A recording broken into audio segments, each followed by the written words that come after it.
Our first talk is going to be Eliot Moss talking about simple transactions for Wasm. Eliot, please take it away. All right, thank you very much. And I thank the organizers for allowing me to present remotely. It wasn't practical for me to be there in person. I wish I could be with you. So let me just dive right in after mentioning my co-partners in crime here. Tony Hosking and Steve Blackburn are my more senior associates in this project, and Hal Shu and Angela Upreti are graduate students working on it. So let me give a little bit of context. Our overall goal and reason for being interested in transactions for WebAssembly is that we're interested ultimately in persistence for managed languages using non-volatile memory, perhaps of various different kinds. The more recent byte addressable non-volatile memory is of interest, but we would like things we do to work on other persistence platforms. Um, Now, we believe in persistence by reachability for managed languages. That makes the most sense so that objects don't, disappear from your object graph just because of persistence or a failure. And this ultimately also argues for some kind of atomic transactions, ACID transactions for a persistent system so that you have clear units of work against this persistent object graph. Um, in general, one wants to support multiple threads that act concurrently, and we would want this to be portable across a range of target systems. Also would want it to be easy to target from compilers to encourage research and development of persistent programming languages. And we'd like our platform to be neutral as to the source language to make it easy to target.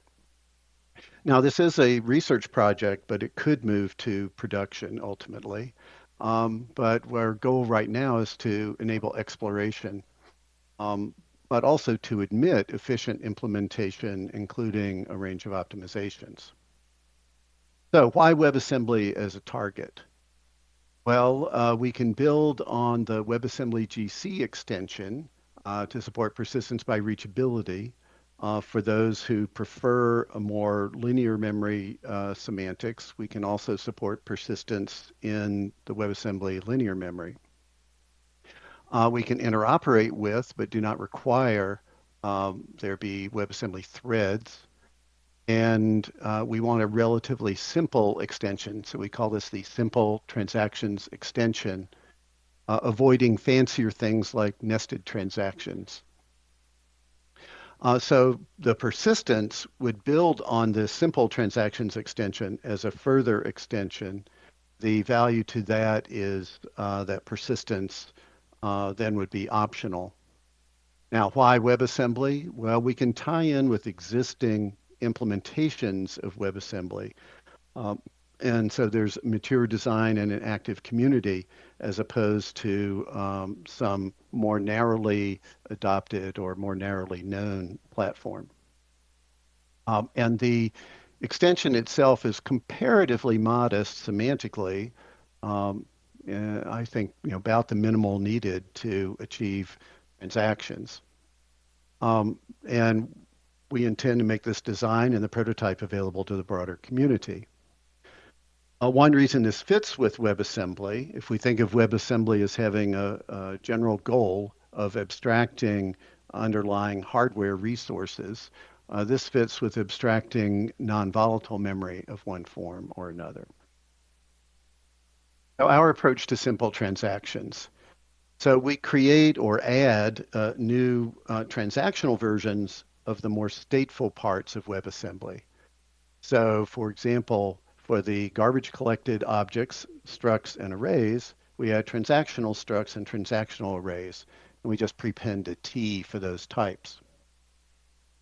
We add global variables. They are ultimately could also be roots for persistence. And we add transactional linear memories. Now, all of these add to the existing parts. The existing globals, memories, and so forth would still be there, though we don't suggest mixing the two most of the time. Um, and the idea is then a single engine could support non-transactional work with existing WebAssembly modules, but could also support transactional work. Now, this implies, we believe, additional types. We want to segregate transactional and non-transactional data according to type. And we split out the opcodes as well, though that's not absolutely necessary. We mostly add this, if you're interested, at the binary level through opcode and type prefixes. Now, using separate types avoids potentially costly dynamic checks if we just dynamically distinguished between, say, arrays and transactional arrays. The runtime would have to be checking which kind it has all the time, but we can leverage types to avoid that sort of dynamic check. Now, a clear separation of transactional and non-transactional data avoids the messes you get into if you try to mix, for example, transactional and non-transactional data within a transaction. What happens if the transaction gets partway through and has to stop and unwind? What happens to the non-transactional data? And so forth. What happens to non-transactional data if you have concurrent transactions and so forth? So we propose to keep the semantics simple and separate them.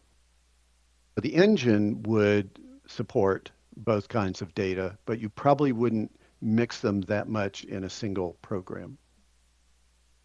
So what semantics do we propose? So the ACID semantics, but without the durability, that's what the persistence extension beyond this would add. And we define conflict between transactions as occurring when two transactions access the same data and at least one of them is modifying it. Now, the conflict part of this could be dropped if you have a strictly single-threaded environment. But transactions can still be useful because they support all or nothing, that is rollback or undo, and then possible retry of an action. Now, what is the scope of a transaction? Well, we add transactional functions and transactional blocks, which can begin a transaction.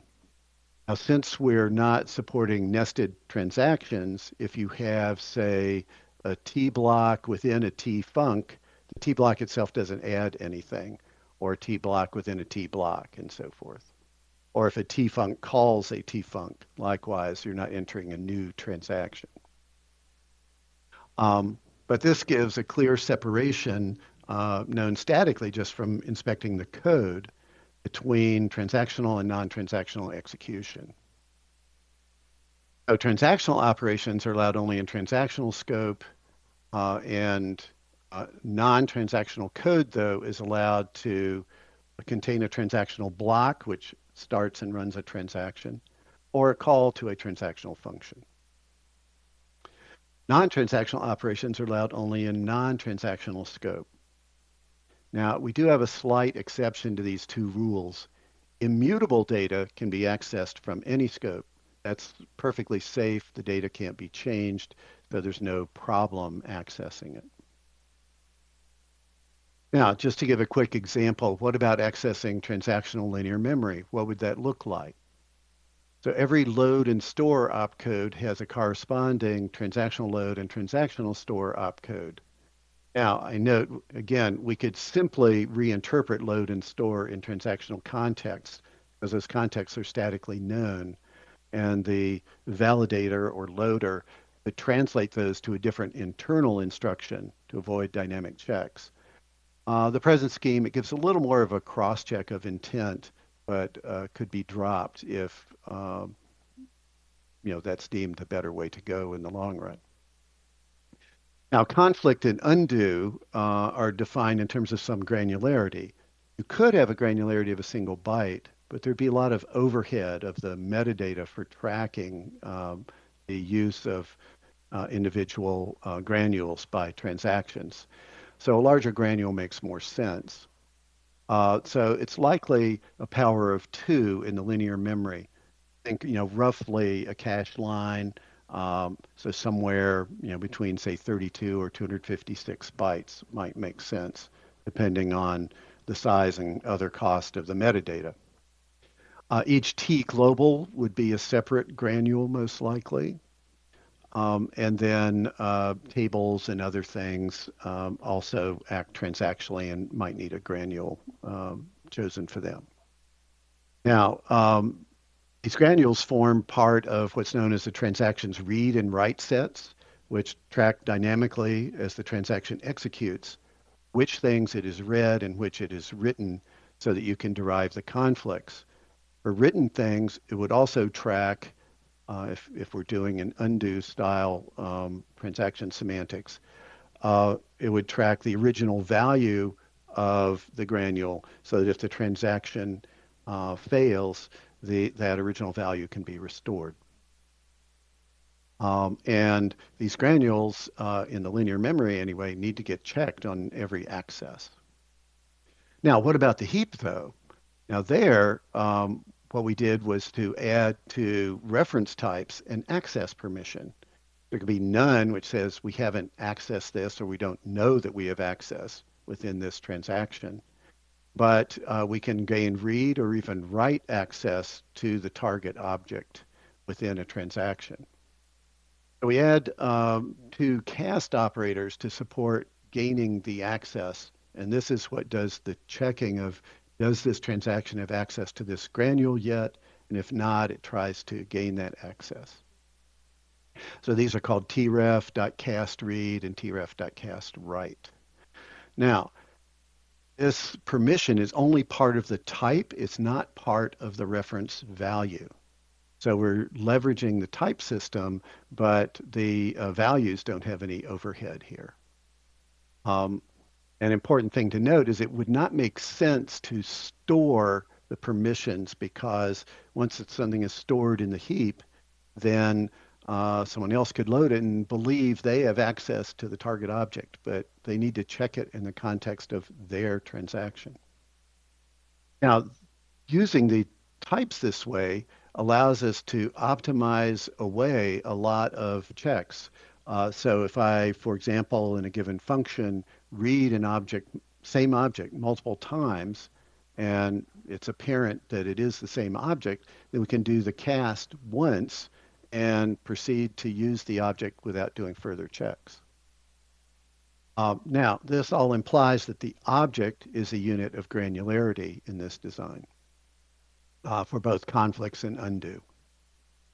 Now, if doing this on a whole array is a problem, the solution would be to break the array into subarrays, or arraylets, it's sometimes called. So let's look at an example. Let's look at some actual code. We have a module where we're going to declare, allocate, and access a transactional struct type. So here we define the struct, and the new construct is tstruct. And this struct is going to have two fields, I, a 32-bit integer, and f, a 64-bit float. Then we have a transactional function that takes one integer parameter, one float 64 parameter, and it's going to return a reference to a transactional struct. And what it's going to do is create a new transactional struct. And this is all fine. And in fact, this particular function can't really cause a conflict because it's only creating and accessing a new transactional object. But should always succeed, provided allocation is fine. Now, if we want to access that, we might say wish to read the integer out. So we indicate that we have a tref parameter, and we can do a tstruct get, provided we do a tref cast read on the object, on the reference first. And then likewise for writing.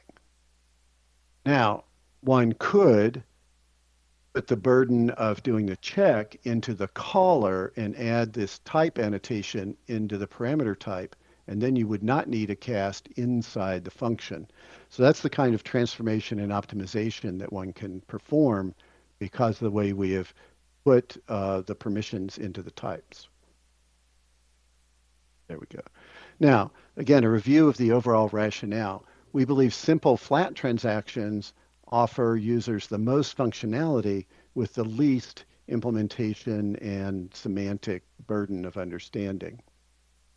Segregating the types and the transactional state, transactional and non-transactional, helps keep the semantics simple and clear. And you could, end up with double or missing updates, non-serializable behavior, all kinds of nasty things if you allow mixture. And you can access transactional state from a non-transactional context using a short transactional block. And of course, there is overhead to that, but it does keep the semantics clear. We believe the transactional reference access permissions that we added help reduce overheads. We also believe that leaving persistence to a separate extension is a useful optionality. Conflicts and undo were easy to specify in terms of granules. And this overall seems to integrate well with other extensions we're aware of. What is our status of design and implementation? We cloned the WebAssembly GC proposal specification and wrote our draft specification as a modification or extension to that. We have a complete OCaml reference implementation by extending the existing one for the GC extension. We have tests of most of the features available and passing on that reference implementation. We're writing more tests. We have a more performant implementation in Ben Titzler's Wizard WebAssembly engine. That's in progress. In fact, it's mostly there with all the opcodes implemented in both his straightforward bytecode interpreter, but also the faster interpreters that include some JIT support. We just need a more complete transactional runtime for this, and that's actively being worked on. We also are in process of a WebAssembly to WebAssembly optimizer to do some of those transformations to remove redundant access checks and other transaction-related improvements. Now, slightly more in the process of design rather than implementation yet is persistent transactional Virgil. Since we're working in this Virgil environment, that's a natural language to extend. It seems to us to be in a good place of a rich enough language to be interesting, but one whose implementation is still simple enough to be a reasonable project for us to extend. And yet the implementations and optimizer and so forth are reasonable, though not production level like, say, GCC. Right. And so we have a WebAssembly GC extension target backend for Virgil underway. And that concludes my presentation, and I'm happy to take questions.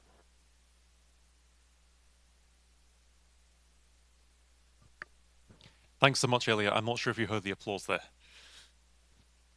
No, I didn't. The volume's a little low. Believe me, they were loud. Anyway, who has questions? One here. Thank you for the talk, and I could understand that like we could define transactions on Wasm and also like undo them if necessary, but I wasn't quite sure when we undo transactions. So is it integrated with, for example, exception handling proposals? So when exception is raised, it is undone, or is there anything else that triggers? Yeah. So that's a great question. So undo and such happens, I guess, in at least two circumstances. One would be if you encounter a conflict at runtime, and that's unpredictable. And so it can kind of happen at any point. There's not really any great way to handle it beyond undoing and possibly retrying the transaction. Another possibility is you're running along trying to do something, encounter a situation where you can't continue. You think of, your typical business sort of thing. You've started to arrange something for someone, they present their credit card, and then it's declined, so you have to back out of some of the work you're doing or whatever. So that would be a more programmatical end of transaction. Yes, this can integrate with the exception handling mechanism. So in the semantics that we've implemented, we model the failure as a special kind of exception, and then there's an additional kind of handler. So if there's a runtime generated undo, then that's something where you get presented very little information, a small integer code. Imagine if you wanted to allow hardware transactional memory as a best effort first try for transactions. All you get out of that is a very simple code.